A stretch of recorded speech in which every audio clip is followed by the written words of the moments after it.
حضرت کعب بن مالک رضی اللہ تعالیٰ. حضور نے فرمایا چلو تبوک پہ میرے ساتھ, سارے چلو, سب تیار ہو گئے.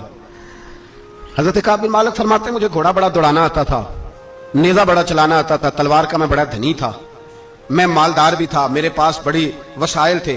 حضور چلے گئے تو میں نے, یہ بخاری ہے, فرماتے ہیں میں نے سوچا کہ میں چلا جاؤں گا, کل میں گھوڑا دوڑاؤں گا, میں نے پیچھے پہنچ جانا, پرسوں چلا جاؤں گا, ترسوں بس سستی ہو گئی, نہ جا سکا. فرماتے ہیں وقت بیت گیا, حضور چلے گئے, آج جاتا ہوں کل چاہتا ہوں, اسی میں حالات سارے گزر گئے, حتیٰ کہ اللہ کے رسول واپس آ گئے.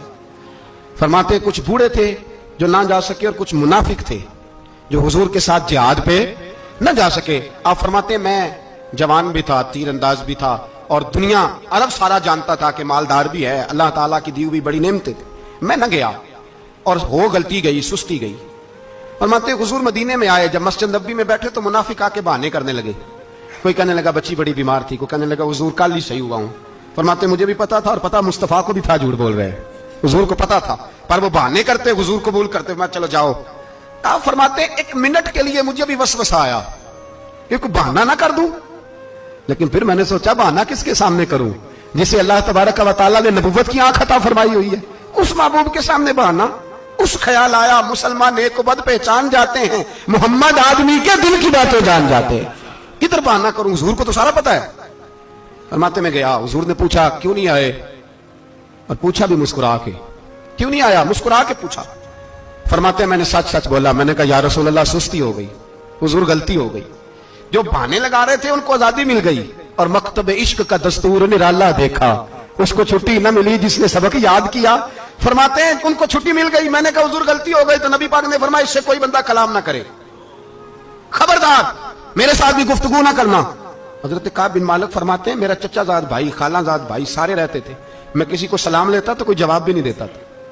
فرماتے ہیں میں مسجد میں نماز پڑھنے آتا, پر صحابہ کرام کو حضور نے منع کر دیا تو مدینے کی گلیاں بھی ناآشنا ہو گئی.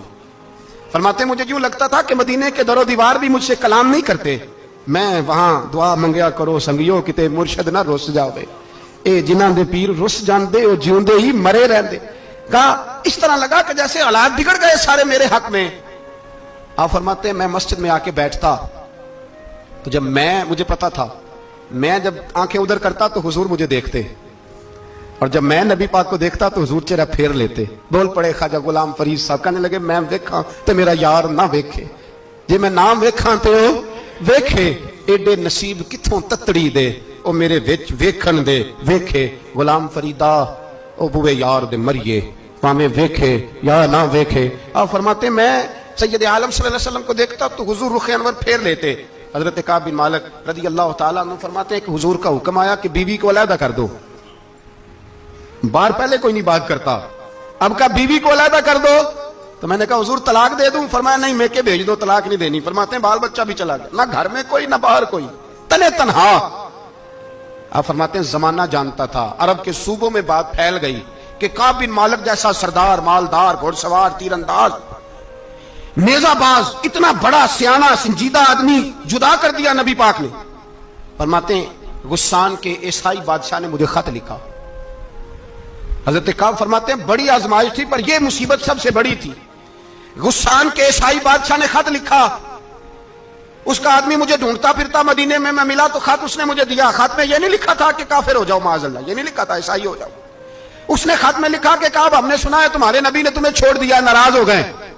تم تو اس قابل تھے کہ صوبے کے گورنر بنائے جاتے, تم تو بڑے عہدے کے قابل تھے, تمہاری تو شہرت ہے سارے علاقوں میں, تم آ جاؤ ہمارے پاس, ہم تمہیں بہت بڑا عہدہ دے دیں گے. حضرت کعب بن مالک فرماتے ہیں اب میری چیخیں نکلی, اب میں تڑپ کے رویا. میں نے وہ اس کا خط پکڑا اور جلتے ہوئے تنور میں ڈالا, اور مسجد نبوی میں سر سجدے میں رکھ کے میں نے کہا اے اللہ میرا ایمان اتنا ہی مشکوک ہو گیا ہے کہ کافر کہتے ہیں میں ان کے ساتھ مل جاؤں گا. اے اللہ میرا ایمان اتنا مشکوک, کافر سمجھنے لگے ہیں کہ میں مسلمانوں کو چھوڑ کے ان سے اتحاد کروں گا. یہاں لوگ کہتے ہیں ہم نے پریشر کے لیے ان کو ساتھ ملایا, ہم نے پریشر کے لیے کافر سے سمجھوتا کرو گے, اپنے بھائی پر ظلم کرنے کے لیے بے ایمانوں کے ساتھ دوستی کرو گے. حضرت کعب بن مالک فرماتے میں نے تندور میں ڈالا, میں تڑپ کے رویا. میں نے کہا اے اللہ میرا اتنا امتحان نہ لے کہ کافر سوچنے لگے کہ میں اس سے سمجھوتا کروں گا. اے اللہ مہربانی فرما, اتنا امتحان نہ لے. روتے روتے گھر گیا, سحری تک روتا رہا. ایک آدمی دوڑا آیا, کہنے لگا کعب جلدی چل, حضرت جبریل آ گئے ہیں, اللہ نے تیری توبہ قبول فرما لی ہے, رسول پاک نے تجھے یاد فرمایا ہے, چل آ جا. حضرت کعب بن مالک فرماتے ہیں میں قدموں میں گرا اور میں نے کہا محبوبہ میرا سارا ہی مال لے لے, حضور میری ساری صلاحیتیں لے لیں, رکھ لیں سارا کچھ, مجھے وہ مال نہیں چاہیے جو آپ کے دروازے سے دور کر دے. حضور وہ دولتیں میرے کس کام کی جو آپ کے دروازے سے دور کر دے, بے نور بے چراغ جو محفل ہو پھونک دو, اعظم بلا سے اپنی وہ ہستی ہی کیوں نہ ہو, جو چیز اس کی راہ میں حائل ہو پھونک دو. حضرت کعب بن مالک رضی اللہ تعالیٰ عنہ نے ایک منٹ کے لیے بھی کافر سے سمجھوتا کرنا پسند نہ کیا. جبھی تو اللہ نے توبہ حضرت جبریل کے ذریعے نازل فرمائی. میرے بھائی یہاں منٹ پہ سمجھوتا ہے, منٹ پہ